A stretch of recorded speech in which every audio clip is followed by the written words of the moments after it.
रामचन्द्राय जनकराजजामनोहराय मामकाभीष्टदाय महितमङ्गलम्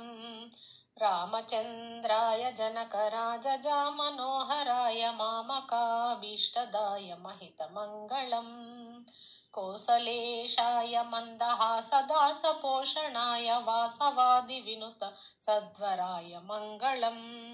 चारुकुङ्कुमोपेतचन्दनानि चर्चिताय हारकटकशोभिताय भूरि मङ्गलम्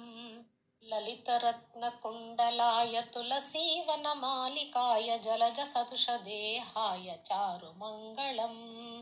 देवकी सुपुत्राय देवदेवोत्तमाय भावजा गुरुवराय भव्यमङ्गलम् पुण्डरीकाक्षाय पूर्णचन्द्रवदनाय अण्डजावाहनाय अतुलमङ्गलम्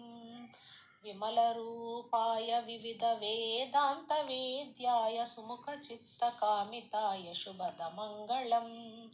रामदासमृदुलहृदयतामरसनिवासाय स्वामि भद्रगिरिवराय सर्वमङ्गलम्